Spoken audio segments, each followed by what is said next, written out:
அருட்பெருஞ்சோதி அருட்பெருஞ்சோதி தனிப்பெரும் கருணை அருட்பெருஞ்சோதி. எல்லா உயிர்களும் இன்புற்று வாழ்க, வள்ளல் மலரடி வாழ்க வாழ்க, கொல்லா விரதம் குவளை எல்லாம் ஓங்குக, நல்லோர் நினைத்த நலம் பெறுக, நன்றி நினைத்த எல்லோரும் வாழ்க இசைந்து. உலக மக்களே, அறிவார்ந்த அன்பர்களே, ஆண்மநேய ஒருமைப்பாடுடைய அன்பர்களே, வல்லப்ப நமக்கு அருளிய திருவொற்பாவிலிருந்து அருட்பெருஞ்சோதி ஆண்டவருடைய திருவிளையாடல்களையும் வல்லற்பெருமானவர்கள் ஏன் இந்த பூலோகத்திற்கு ஒரு தாயின் வழியாக வருவிக்க உற்றார் என்பதையும் திருவொற்பாவின் பாடல்களின் மூலமாக நாம் விளக்கமாக பார்த்து கொண்டிருக்கிறோம். வல்லற்பெருமானவர்கள் ஏன் இந்த பூலோகத்திற்கு வருவிக்க உற்றார் என்பதையும் அதற்கான காரணங்களையும் பிரபஞ்சத்தின் உண்மைகளையும் திருவொற்பாவிலிருந்து நாம் பார்த்து கொண்டிருக்கிறோம். ஏற்கனவே பிரம்மன், திருமால், ருத்திரன், மகேஸ்வரன், சதாசிவம் போன்ற பதத்தலைவர்கள் 5 தொழில்களை செய்து கொண்டிருக்கிறார்கள். பிரம்மன் படைக்கும் தொழில், திருமால் காக்கும் தொழில், ருத்திரன் அழிக்கும் தொழில், மகேஸ்வரன் மறைத்தல், சதாசிவம் அருளல், இப்படி 5 தொழில்களையும் 5 பதத்தலைவர்கள் செய்து கொண்டிருக்கிறார்கள். கலியுகம் முடியும் வரை, கிரேதயுகம், திரேதயுகம், துவாரயுகம், கலியுகம். கலியுகம் முடியும் வரை 5 பதத்தலைவர்களும் 5 தொழில்களை செய்து கொண்டு இந்த பிரபஞ்சத்தை இயக்கி கொண்டிருக்கிறார்கள். இந்த 5 பதத்தலைவர்களையும் உருவாக்கி 5 பதத்தலைவர்களுக்கும் 5 தொழில்களையும் கொடுத்து இந்த பிரபஞ்சத்தை இயக்குமாறு கட்டளையிட்டது அருட்பெருஞ்சோதி ஆண்டவர் என்பதை நாம் திருவொற்பாவிலிருந்தே பார்த்து கொண்டிருக்கிறோம். கலியுகத்தினுடைய இறுதி கட்டத்தில் ஏற்கனவே பிரம்மன், திருமால், ருத்திரன், மகேஸ்வருடைய ஆட்சி காலம், அந்த பதவி காலம் முடிந்த உடனே சதாசிவம் 5 தொழில்களையும் செய்து கொண்டிருந்திருக்கும் போது சதாசிவத்திற்கு 51 ஆண்டுகள் அவருடைய ஆட்சி காலத்தில் பாக்கி இருக்கும்போது 51 ஆண்டுகளுக்கு பிறகு இந்த பிரபஞ்சத்தை இயக்குவதற்கு ஒரு ஆள் வேண்டும். அதற்காகவே அருட்பெருஞ்சோதி ஆண்டவர் தன் அருளால் ஒரு ஆண்மகனை பெற்றெடுத்து செல்வப்பிள்ளை என்று பெயரிட்டு சுத்த சிவஞான வெளியில் இருக்கின்ற சத்தியஞான சபையிலே வளர்த்து கொண்டிருக்கிறார். 51 ஆண்டுகள் கழித்த பிறகு தனது மகன் இந்த பூலோகத்திற்கு வர வேண்டும். தனது மகன் உலகியலிலிருந்து வர வேண்டும்.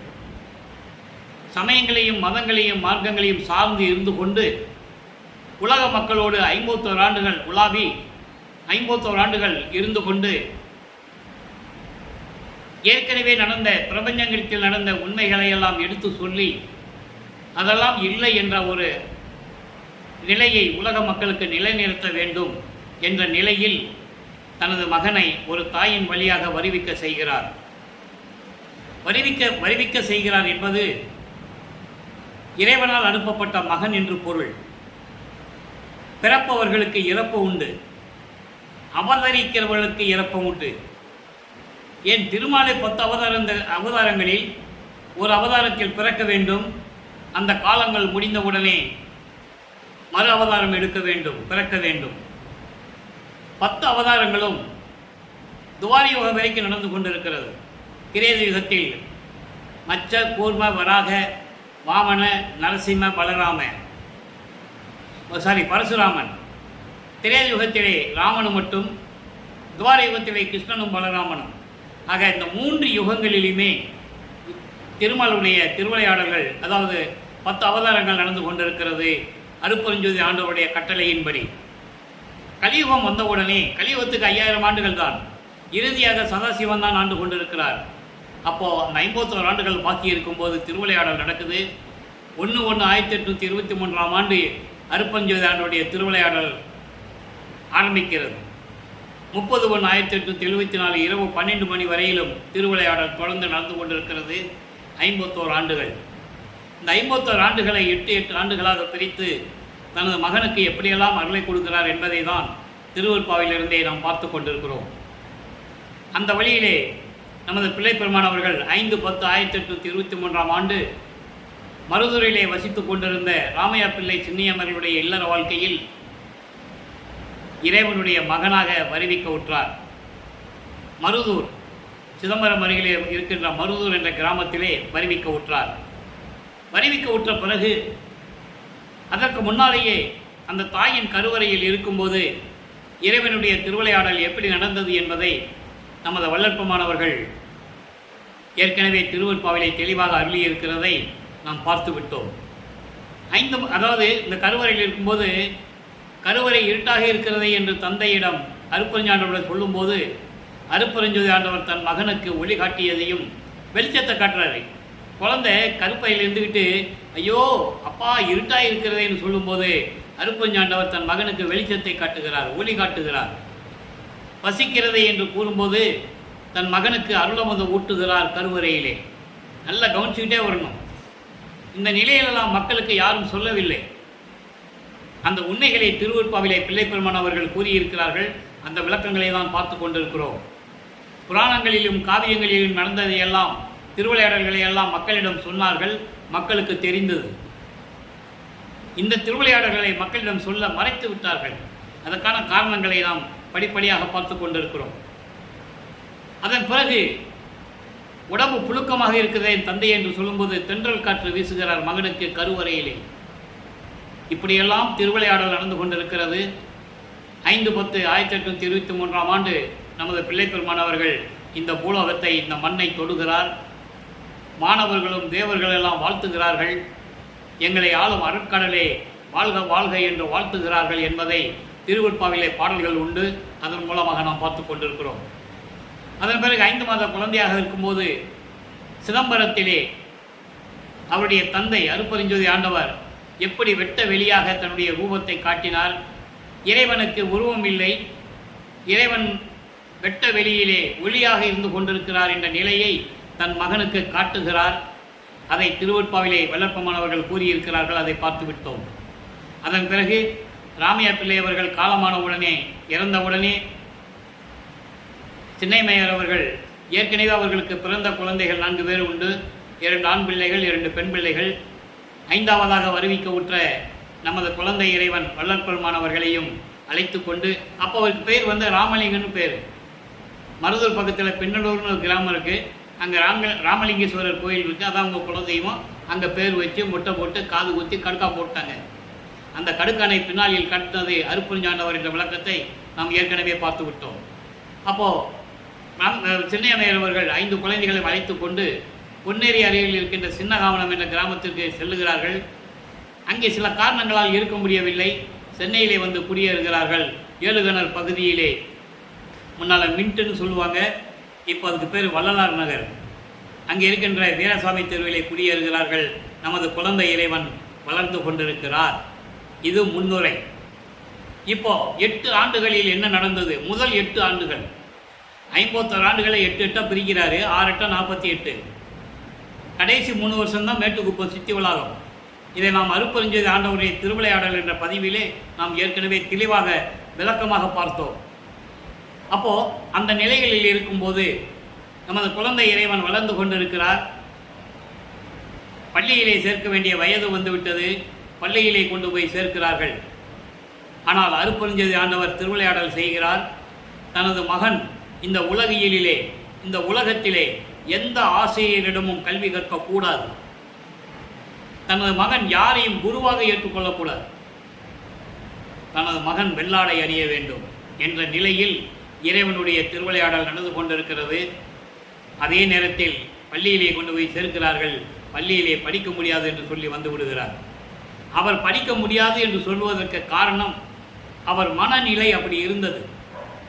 அவர் மனநிலையை அருட்பெருஞ்சாண்டவர் அப்படி வைத்து கொண்டிருக்கிறார். தன் மகனை மனநிலையை குழப்பி, மனத்தை குழப்பி படிக்க விடாமல் செய்து கொண்டிருக்கிறார் என்பதை திருவருட்பாவிலே நாம் பாடல்களின் மூலமாக விளக்கமாக பார்த்து விட்டோம். எல்லாவற்றிற்கும் விளக்கம் திருவருட்பாவில் உண்டு. அப்போ இந்த நிலையில் இருக்கும்போது ஒரு குழந்தை பள்ளிக்கூடத்தில் சேர்த்து படிக்க முடியலன்னு வீட்டுக்கு வந்துட்டேன்னு வச்சுக்கோங்க, அந்த குழந்தைக்கு எவ்வளவு பிரச்சனைகள் இருக்கும். அந்த துன்பங்களையும் துயரங்களையும் ஏளன பேச்சுகளையும் நமது குழந்தை இறைவன் பிள்ளைப்பெருமான் அவர்கள் தாங்கிக் கொண்டு இருக்கிறார். 8 ஆண்டுகள் நிறைவடைகிறது. முதல் 8 முடிஞ்சு போச்சு. 2வது 8 தொடக்கம். 9வது ஆண்டு தொடக்கத்தில் அருட்பெருஞ்சோதி ஆண்டவர் தன் மகன் முன் எழுந்தருளி, மகனே, நீ என்னால் இந்த பூலோகத்திற்கு வருவிக்க உற்றவன். நீ என் மகன்.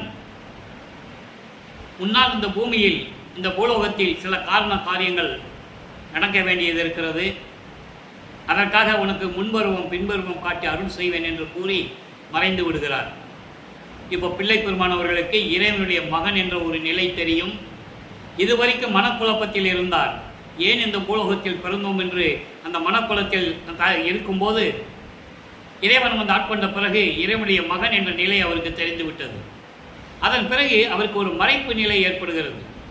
மறைப்பு நிலை என்பது சுத்த சன்மார்க்கம் இருப்பது அவருக்கு தெரியாது. அருட்பெருஞ்சோதி ஆண்டவர் தான் உண்மையான இறைவன், அவருடைய தந்தை என்று அவருக்கு தெரியாது. இந்த மறைப்பு நிலையில் இருந்து கொண்டிருக்கும் போது இவர் ஏற்கனவே சைவ குலத்தில் இந்த வருவிக்க விட்டதனால் சைவ சமயத்தின் தலைவனாகிய சிவபெருமானை ஏற்றுக்கொண்டு நமச்சிவாயா சிவாய நம ஓம் சிவாய என்று மந்திரங்களை சொல்லி சிவபெருமானை வழிபட்டு கொண்டிருக்கிறார். நல்ல கவனிச்சுட்டே வரணும். நீங்கள் ஏன் இவர் சைவ சமயத்தில் இருந்தார் என்பதற்கு எல்லா விளக்கங்களும் நாம் தினமும் பார்த்து கொண்டிருக்கிறோம். நீங்கள் கவனமாக கேட்டுக்கொள்ள வேண்டும். அப்போது சைவ சமயத்தில் இருக்கும்போது இறைவன் தோன்றி ஞானத்தை கொடுத்த பிறகு இவர் ஞானத்தை பெற்றுக்கொள்ளுகிறார். பாடல்களை பாடுகின்ற ஞானத்தை பெற்றுக்கொள்ளுகிறார். பாடல்களை பாடுகிறார். சிவபெருமானை பற்றி பாடுகிறார். 1ஆம் திருமுறை உருவாகிறது. 8 பதியங்கள் 712 பாடல்கள் என்ற நிலையில் நாம் ஏற்கனவே திருவருள் முறையீடு, வடிவுடை மாணிக்க மாலை போன்ற பதியங்கள் இருக்கின்ற பாடல்களை அருட்பெருஞ்சோதி ஆண்டவருடைய திருவிளையாடல் என்ற பதிவுகளை நாம் பார்த்துவிட்டோம். 400 பதிவுகள் அதை பதிவு செய்திருந்தோம். இறைவன் எப்படியெல்லாம் திருவிளையாடல் செய்தார் என்பதை விரிவாக பார்த்தோம். மேலும் சில விளக்கங்கள் நாம் தர வேண்டியது இருப்பதனால் அருட்பெருஞ்சோதி ஆண்டவருடைய திருவிளையாடல் தன் மகனிடம் ஒவ்வொரு 8 ஆண்டுகளிலும் எப்படி செய்தார் என்பதை தான் இப்போ பார்த்து கொண்டிருக்கிறோம். 1ஆம் திருமுறையிலே சிவனேச வெண்பா என்ற பதிகத்தில் இருக்கின்ற பாடல்களுடைய விளக்கங்களை பார்த்து கொண்டிருக்கிறோம். மொத்தம் 100 பாடல்கள். இதுவரை 91 பாடல்களை பார்த்திருக்கிறோம். இன்று 92வது பாடல். நல்லா கவனிக்கணும். சிவபெருமானை எப்படி உருவகப்படுத்துகிறார், சிவபெருமானிடம் எப்படி வேண்டுகிறார், முறையீடு செய்கிறார். இது 9வது ஆண்டிலிருந்து 12 ஆண்டுகளுக்குள் நடந்து கொண்டிருக்கிறது. பேசத் தெரியேன் பிழை அறியேன் பேது உரினும் கூசத் தெரியேன் குணமறியேன் நேசத்தில் கொள்ளுவார் உன் அடிமை கூட்டத்தார் அல்லாதார் எள்ளுவார் கண்டாய் என்னை எள்ளுவார் கண்டாய் என்னை. இது பாடல். பாடல் கொஞ்சம் கடினமாக இருந்தாலும் கூட விளக்கம் மிகவும் எளிமையானது. சிவபெருமானிடம் சொல்லுகிறார், எப்படி உன்னால் இந்த பூலோகத்தில் நான் வருவிக்க விட்டு. அப்போது அருட்பெருஞ்சாண்டவர் இறைவன் தெரியாது. நல்லா கவனிச்சுட்டே வரணும். சிவபெருமானை பற்றி தான் சொல்லிக்கிட்டு இருப்பார். என்னை வருவிக்க விட்டு செய்த மட்டுமல்லாமல் நான் இந்த பூலோகத்தில் பிறந்து பல துயரங்களையும் துன்பங்களையும் நான் அனுபவித்துக் கொண்டிருக்கிறேன். எனக்கு என்னவென்று பேசுவதற்கு என்னவென்று தெரியவில்லை. என்ன பேசுகிறோன்னு கூட எனக்கு தெரியல. நான் என்ன செயல்களை செய்யும்போது குற்றம் வரும், இதில் தப்பு தவறுகள் வரும் என்று எனக்கு தெரியல. அப்படி தெரியல. நான் சில நேரங்களில் இந்த உலகியலை நினைத்து மயக்கங்களில் இருந்தாலும் கூட, இந்த உலகியலை பற்றி நினைத்திருந்தாலும் கூட எனக்கு எப்படி பேசுவதென்று தெரியவில்லை, என்ன செய்வதென்று தெரியவில்லை, எனக்கு எப்படி வெட்கப்படுகிறேன் என்று கூட தெரியவில்லை. அந்த நிலையில் இருக்கும்போது உன்னுடைய அன்பான அடியார்களை தவிர, உன்னுடைய அன்பான அடியார்களுக்காக சிவன் அடியார்கள் அவர்களை தவிர மற்றவர்களெல்லாம் என்னை இழிவாக பேசுவார்களே, என்னை இழிவாக பேசுவார்களே, இது உனக்கு தெரியாதா? எனவே விரைவில் வந்து எனக்கு அருள வேண்டும். என்னை எல்லாரும் ஏளனமாக பேசுகிறார்கள். இதனால் என் மனம் சஞ்சலப்படுகிறது, துயரப்படுகிறது. உன் அடியார்களை தவிர மற்றவர்களெல்லாம் என்னை ஏளனமாக பேசுவார்கள் என்று உனக்கு தெரியாதா? இறைவா, விரைவில் வந்து எனக்கு அருள வேண்டும் என்ற நிலையில் இந்த பாடலை நமக்கு அருளியிருக்கிறார்கள். ஏனென்றால் வருவிக்க உற்ற பிறகு பள்ளிக்கூடத்தில் படிக்கவும் முடியல, ஏகப்பட்ட பிரச்சனைகள் இருக்குது. இந்த குழந்தை இறைவன் அந்த வயசுலேயே அவருக்கு அவ்வளவு பிரச்சனைகள். இறைவன் மகன் தெரிஞ்ச பிறகு யார்கிட்டையும் சொல்லவும் முடியாது, சொல்லவும் கூடாது. அது தெய்வத்தினுடைய ரகசியங்கள் யார்கிட்டையும் சொல்லவும் கூடாது. இந்த நிலையில் இருக்கும்போது வல்லப்பெருமானவர்கள் 1ஆம் திருமுறையிலே இப்படியெல்லாம் நாம் 8 ஆண்டுகளுக்குள் இருந்தேன் என்ற நிலையை பாடலின் மூலமாக தெளிவாக அருளியிருக்கிறார்கள். இப்போ 13வது ஆண்டு பிறக்கிறது. அவர் மனம் அவரை தூண்டி விடுகிறது திருவொற்றியூருக்கு செல்ல வேண்டும் என்று. இறைவன் திருவிளையாடல் செய்கிறார், மனதை தூண்டி விடுகிறார். நமது குழந்தை இறைவன் 13வது ஆண்டிலே கால் வலிக்க திருவொற்றியூருக்கு நடந்து செல்லுகிறார். அங்கே தியாகராஜ பெருமானை வழிபட்டு எப்படியாவது அருளை பெற்றுவிட வேண்டும் என்று பாடல்களை பாடுகிறார். 2ஆம் திருமுறை உருவாகிறது. 113 பதியங்கள், 1207 பாடல்கள். இதுவரை 38 பதியங்களுடைய விளக்கங்களை பார்த்திருக்கிறோம். அங்கே போய் தியாகராஜரை பாடுவார், எந்த விதமான பலனும் இல்லை. அதன் பிறகு திருமலை வாயில் செல்லுவார், அங்கே இருக்கின்ற இறைவனை பற்றி பாடுவார். அங்கே மாசிலாமணியின் பேர் சிவபெருமானுக்கு, எந்த விதமான பலனும் இல்லை. திருவள்ளி தாயத்துக்கு வருவார், அங்கேயும் மனம் உருகி பாடுவார். என்னை இந்த பூலோகத்துக்கு வருவிக்க செய்துவிட்டு என்னை தனியாக தவிக்க விட்டு விட்டாயே இறைவா, என்னை விரைவில் வந்து ஆட்கொள்ள வேண்டாமா, பெற்ற மகனை தெருவில் விட்டு விட்டானே என்று சொல்லி இந்த உலகம் உன்னை பழிக்குமே, இழிவாக பேசுமே என்றெல்லாம் சொல்லி மனம் உருகி பாடுவார். எந்த விதமான பலனும் இல்லை. அதன் பிறகு அங்கே திருமலை வாயிலுக்கும் திருவள்ளி தாயத்துக்கும் இனிமேல் என்னால் வர முடியாது, என் தந்தையே கால் வலிக்குதுப்பா, என்னென்று கூட நீ கேட்க மாட்டேங்கின்றாய், நீ இனிமேல் என்னால் நடந்தெல்லாம் வர முடியாது என்று சொல்லி நிரந்தரமாக திருவொற்றியூருக்கை சென்று கொண்டிருக்கிறார். அதன் விளக்கங்களை பார்த்து கொண்டிருக்கிறோம். இப்போ வளர்ப்பு மாணவர்கள் 16வது ஆண்டுகளுக்குள் இருக்கிறார்.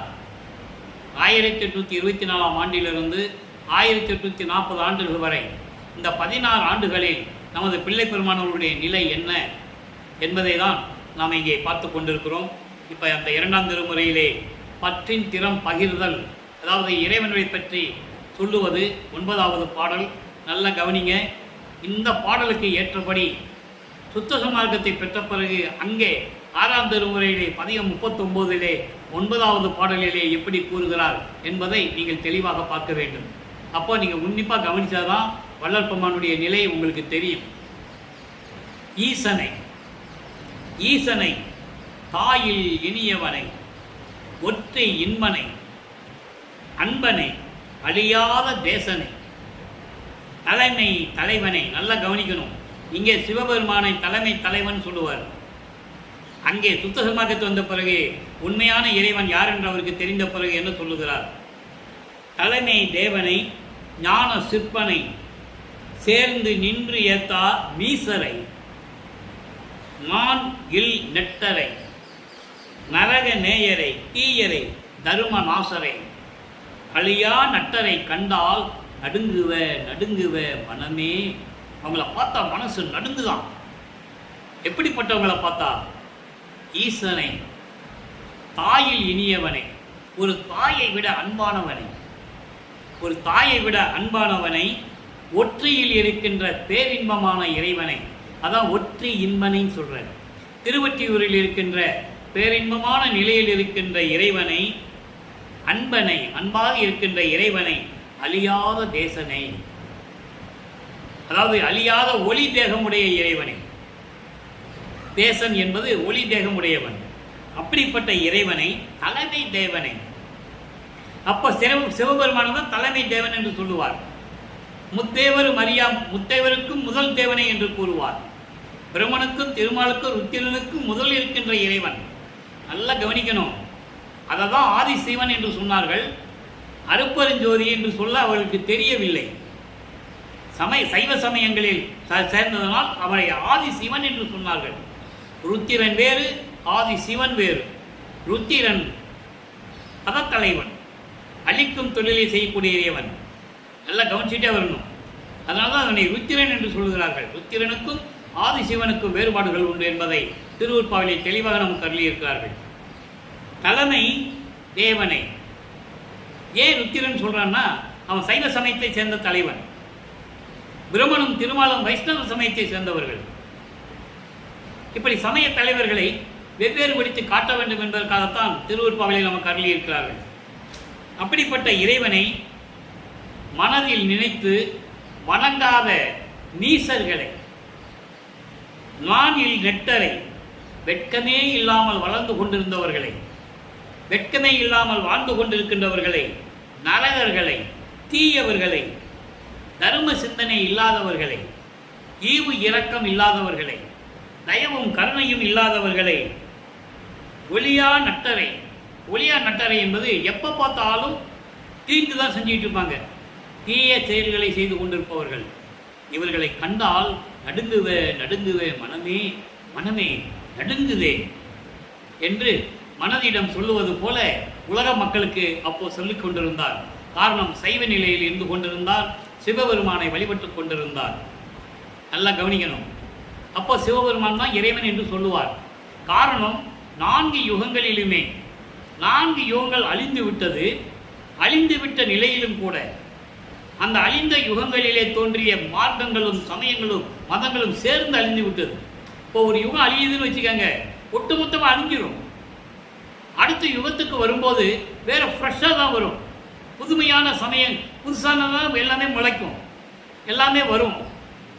அப்போ அந்த சமயத்தில் அந்தந்த சமயங்கள் மதங்கள் மார்க்கங்கள் அந்தந்த யுகத்திலே அழிந்து விட்டது என்பதை தெளிவாக கூறுகிறார்கள் பிள்ளை பெருமானவர்கள். அப்போ புதுசாக ஒரு யுகம் உருவாகணும். அந்த அப்படி உருவான யுகம்தான் இப்போ நம்ம இருக்கின்ற ஒளி யுகம். இதை சதுரயுகம் என்று கூறுவார், சக்தி யுகம் என்று கூறுவார் பிள்ளை பெருமானவர்கள். அப்போ இந்த யுகத்திலே வாழ்கின்ற மக்களுக்கு ஒரு மார்க்கம் வேண்டும். அந்த ஆன்மீக மார்க்கம் சுத்தமாக இருக்க வேண்டும், சமரசமாக இருக்க வேண்டும். இந்த வேறுபாடுகள் முரண்பாடுகள் பிரிவினைவாதங்கள் இல்லாமல் இருக்க வேண்டும் என்பதற்காகவே அருட்பெருஞ்சோதி ஆண்டவர் சுத்த சன்மார்க்கத்தை உருவாக்கி அதை தன் மகன் கையில் கொடுத்து இந்த பூலோகத்திற்கு ஒரு தாயின் வழியாக கருவறையிலே இருக்க செய்து வர செய்து சமயங்களிலே இருக்க செய்து அதன் பிறகு உலக மக்களிடம் சொல்ல வேண்டும், இதெல்லாம் பொய்யானவை. அதுதான் ஞானசரியிலே கூறுகிறார். பொறித்த மதம் சமயம் எல்லாம் பொய்யே, அவற்றில் புகுதாதீர், சிவம் ஒன்றே பொருள் என கண்டறிவின். சிவம் என்பது அருட்பெருஞ்சோதி. அந்த அருட்பெருஞ்சோதி தான் உண்மையான கடவுள் என்று நீங்கள் தெரிந்து கொள்ளுங்கள். அருட்பெருஞ்சோதி அகவலிலே கூறுவார். அருட்பெருஞ்சாண்டவர் எப்படிப்பட்டவர்? சாதியும் மதமும் சமயமும் பொய் என ஆதியில் உணர்த்திய அருட்பெருஞ்சோதி. இதை மக்களிடம் சொல்ல ஆதியிலிருந்தே மறந்து விட்டார்கள். இறைவனுக்கு ஜாதி கிடையாது, சமயம் கிடையாது, மதம் கிடையாது, மார்க்கங்கள் கிடையாது. அதை உருவாக்கியவர்கள் மனிதர்கள். அவர்கள் வசதிக்கேற்றபடி உருவாக்கினார்கள். அதை இந்த பதத்தலைவர்கள் ஏற்கனவே ஆண்டு கொண்டிருந்த, இந்த பிரபஞ்சத்தை ஆண்டு கொண்டிருந்த, ஏற்கனவே ஆண்டு கொண்டிருந்த பிரம்மன், திருமால், ருத்திரன், மகேஸ்வரன் போன்றவர்கள் எல்லாம் உலக மக்களுக்கு யாரிடமும் இங்கு சொல்லவில்லை. ரிஷிகளும் முனிவர்களும் யாரும் சொல்லவில்லை. எத்தனையோ கோடான கோடி சித்தர்கள்லாம் தோன்றினார்கள், யாரும் சொல்லவில்லை. அதை நீங்கள் நல்லா மனசில் வச்சுக்கணும். அதனால்தான் இவர் வருவிக்க உற்றார் என்பதை நீங்கள் புரிந்து கொள்ள வேண்டும். அதற்கான ஆதாரங்கள் திருவெட்பாவிலே நிறைய உண்டு. இப்போ அருட்பெருஞ்சோதி ஆண்டவர் யார்? சுத்த சன்மார்க்கம்னா என்ன?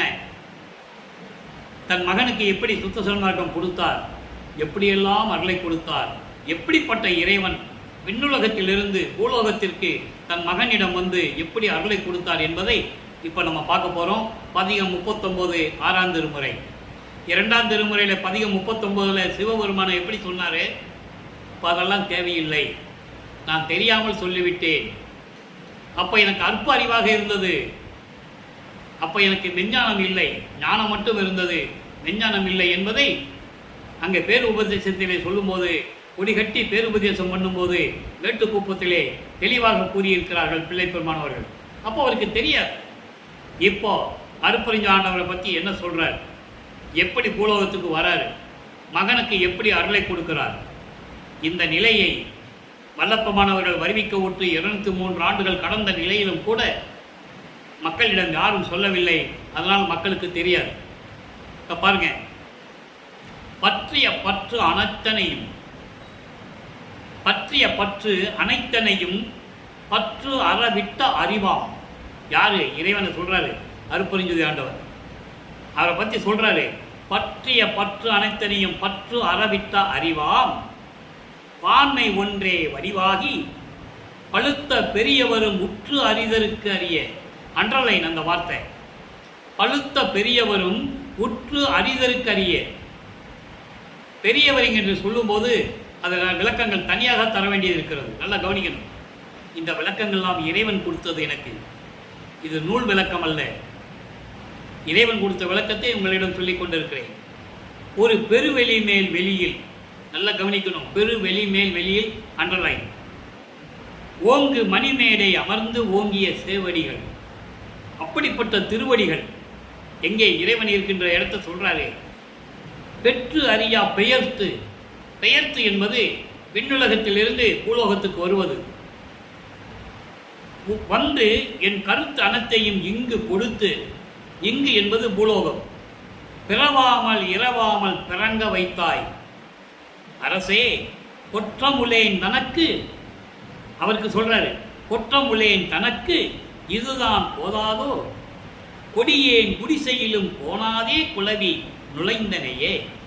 இறைவன் எப்படி வரார்? அருப்பஞ்சாண்டவர் யார்? பற்றிய பற்று அனைத்தனையும் பற்றற விட்ட அறிவாம். என்ன பற்று? உலகியல் பற்று, உலக விடயங்கள், மண்ணாசை, பெண்ணாசை, பொன்னாசை போன்ற ஆசைகளையெல்லாம் இல்லாத இறைவன். சமயங்களையும் மதங்களையும் மார்க்கங்களையும் கடந்த இறைவன். அப்படிப்பட்ட இறைவன், உலகியல் பற்று இல்லாத இறைவன், மெஞ்ஞானம் உடைய இறைவன். அதான் பற்று அறவிட்ட அறிவு என்பது மெஞ்ஞானம். எல்லாவற்றையும் விட்ட இறைவன். எல்லாருக்கும், எல்லா பதத்தலைவர்களுக்கும் பற்று உண்டு. பிரமனுக்கு பற்று உண்டு, திருமாலுக்கு பற்று உண்டு, மகேஸ்வரன், சதாசிவம் போன்றவர்களுக்கெல்லாம் பற்று உண்டு. அவங்களுக்கெல்லாம் எல்லா பற்றுகளும் உண்டு. காமம், குரோதம், லோபம், மோகம், மதம், ஆச்சரியம் எல்லாம் உண்டு அவங்களுக்கு. பிண்ட துரிசிகள் அத்தனையும் அவங்களுக்கு உண்டு. எல்லாவற்றையும் கடந்த இறைவன் அருப்பெருஞ்சாண்டவர் என்பதை இந்த வரியிலே சொல்லுகிறார். பற்றிய பற்று அனைத்தனையும் பற்று அறவிட்ட அறிவாம். மெஞ்ஞானம் கொண்ட இறைவன். அந்த இறைவன் எப்படிப்பட்ட இறைவன்? பான்மை ஒன்றே வடிவாகி அருப்பெருஞ்சோதி வடிவில். அதான் பான்மை. அருப்பெருஞ்சோதி வடிவாகி எங்க இருக்கிறாராம்? பழுத்த பெரியவரும் முற்று அறிதற்கரிய. பழுத்த பெரியவர் என்பது ரிஷிகள், மாதவம் இருக்கின்ற முனிவர்கள், பிரம்மன், திருமால், ருத்திரன், மகேஸ்வரன் போன்ற பெரியவர்கள். அவங்க தான் பெரியவங்க. அப்படிப்பட்ட தேவர்களும் பார்க்க முடியாத இடத்தில் இருந்து கொண்டிருக்கிறார். அதை ஒரு பாடலிலே சொல்லுவார். வான் இருக்கும் பிரம்மர்களும் நாரணரும் பிறரும் மாதவம் பன்னாட் புரிந்து மணிமான நடுவே தேன் இருக்கும் மலரின் மேல் திருவழியில் சேர்த்து அருளுகையில செப்பி வரிந்திடவும்.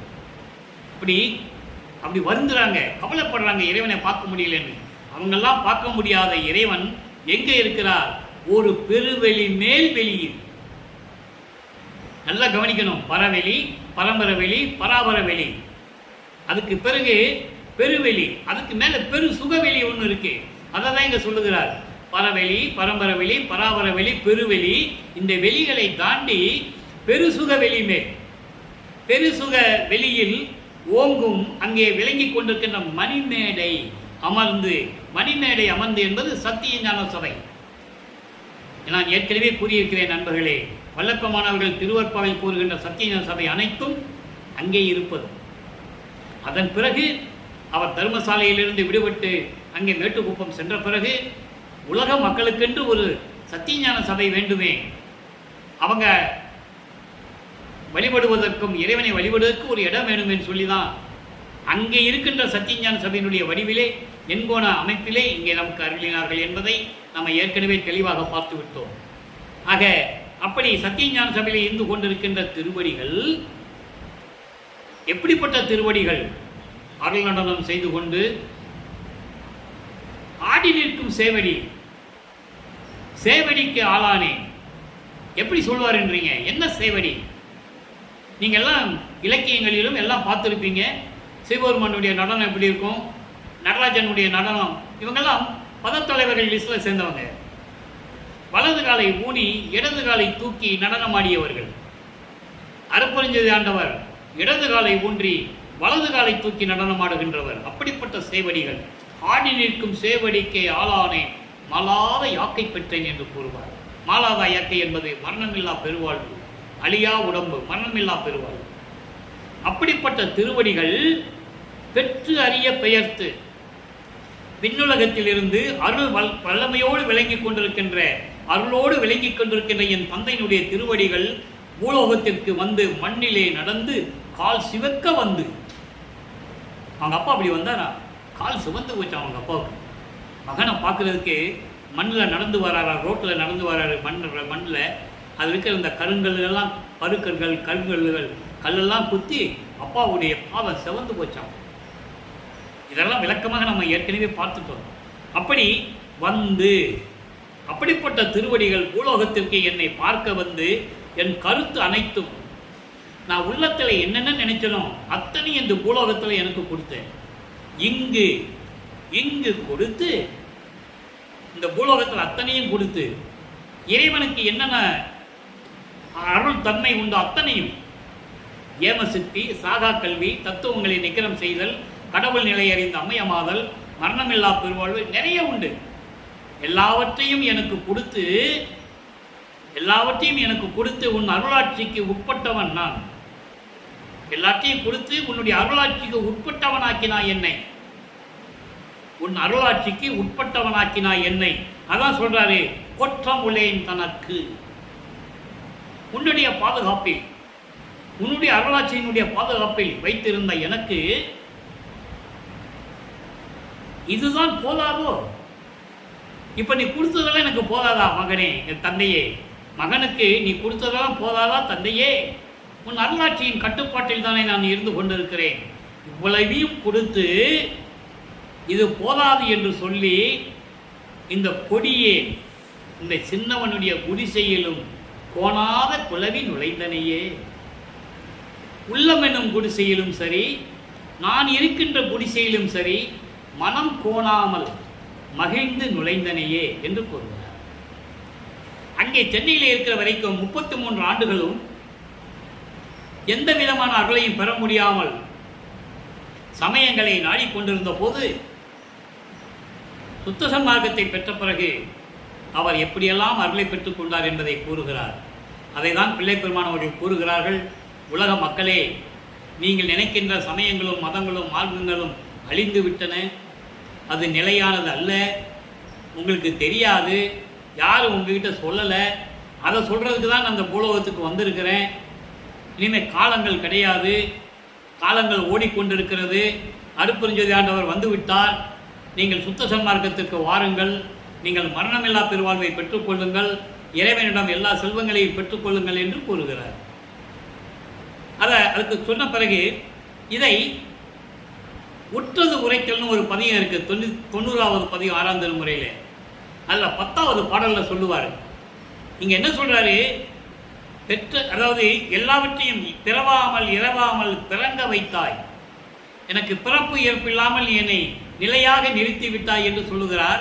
இதை 90வது பதிகத்திலே உற்றது உரைத்தல் 10வது பாடல். இறைவனிடந்து நான் என்னென்ன வாங்கிக்கிட்டேன் அப்படின்ற சொல்றாரு. பெற்றேன் என்றும் இரவாமை சொல்லிட்டாரா? பெற்றேன் என்றும் இரவாமை வேதம் தவிர்ந்தே இறைவன் என்னை உற்றை கலந்தான். அதான் குடிசையில நுழைஞ்சேன்னு சொல்றாரு. மனசு என்னும் குடிசையிலே நுழைஞ்சிட்ட, நான் தங்கி இருக்கிற இடமாகி அந்த குடிசையிலையும் உள்ள வந்துட்டேன். உள்ள வந்து என் உள்ளத்துல நுழைஞ்சிட்டேன். அதான் சொல்றாரு, உற்று கலந்தான், நானும் அவனை உற்று கலந்தேன் ஒன்றானோம். இறைவன் தன்னோடு கலந்ததையும் மரணமில்லா பெருவாழ்வை பெற்றுக்கொண்டதையும் தெளிவாக கூறுகிறார். எற்றை அடியேன் செய்த தவம் யாரே புரிந்தார்? நான் செய்த தவம் யார் புரிந்தது? இவர் என்ன தவம் செஞ்சாரு? நோவா நோன்பு, நோவாத நோன்பு. சமயங்களை சார்ந்தவர்கள், மதங்களை சார்ந்தவர்கள், மார்க்கங்களை சார்ந்தவர்கள் வருட கணக்குகளாக குகையிலும் மல குகையிலும் கடலுக்கடியிலும் மரத்துக்கடியில் உட்கார்ந்து உடம்பெல்லாம் புத்துமணு வர அளவுக்கு இப்படியெல்லாம் தவம் செய்தார்கள். அது சமயங்களையும் மதங்களையும் மார்க்கங்களையும் சார்ந்தவர்கள். அவர்களுடைய கற்பனை கடவுள்களை ஏற்றுக்கொண்டு தவம் செய்தார்கள். அவர்களுக்கு வரம் கொடுத்தாங்க. அது நிலைக்காது. கர்ம சித்தி யோக சித்தியில் இருந்தவர்களுக்கு குறிப்பிட்ட காலம் வரைக்கும் தான் அந்த சித்தி அருள் செய்யும், அந்த அருள் பலிக்கும். அதுக்கப்புறம் பலிக்காது. ஞான சித்தி பெற்றவர்கள் யாருமே இல்லை வல்லற்பமானை தவிர என்பதை திருவுற்பாவிலே நாம் ஏற்கனவே 64வது பதிகம் திருவந்தியார் பதிகத்திலே 10வது பாடலிலே பார்த்தோம். முத்தியை பெற்றேன், அம்முத்தியினால் ஞான சித்தியை உற்றேன். எல்லாருமே முத்தியை பெற்றேன்னு சொல்லி போயிட்டாங்க. ஜீவ சமாதி ஆனாங்க, சமாதி ஆனாங்க, எல்லாம் போயிட்டாங்க, முக்தி அடைஞ்சாங்க. அதுக்கு பிறகு ஞான சித்தி ஒன்று இருக்கிறது என்பது வல்லப்பமான ஒருவருக்கு தான் தெரியும், வேற யாருக்கும் தெரியாது. அதான் சொல்றாரு இங்க. அப்படி எற்றே அடியேன் செய்த தவம் யாரே புரிந்தார், இன்னமுதம் துற்றே, இன் அமுதம் துற்றே என்பது உலக மக்களே, நீங்களாம் சுத்த சன்மார்க்கத்தை பெற்றுக்கொள்ளுங்கள். பெற்றுக்கொண்டு உலகீர் நீவீர் வாழ்க வாழ்க துணியற்றே. உலக மக்களே, நீங்கள் எந்த விதமான துன்பம் இல்லாமல், துயரங்கள் இல்லாமல் எல்லா இன்பத்தையும் பெற்றுக்கொண்டு இந்த பூலோகத்தில் நீங்கள் மரணமில்லா பெருவாழ்வில் என்னை போல் நீங்கள் இருக்க வேண்டும் என்று கூறுகிறார். இன்னமுதம் துற்றே, இன்னமுதம் துற்றே என்பது இறைவனுடைய அருளமுதம். இறைவனுடைய அருளமுதம் என்பது சுத்த சன்மார்க்கம். எனவே சுத்த சன்மார்க்கத்தை பெற்று உலகீர் நீவீர் வாழ்க வாழ்க துணியற்றே. துணி என்பது துன்பங்கள் துயரங்கள் இல்லாமல் நீங்கள் பெருவாழ்வில் நீங்கள் இன்புற்று வாழ வேண்டும் என்று உலக மக்களுக்கு சொல்லுகிறார். அதை தான் இந்த பாடல்களை சொல்றாரே, குடிசையிலும் கோணாத குலவி நுழைந்தனையே.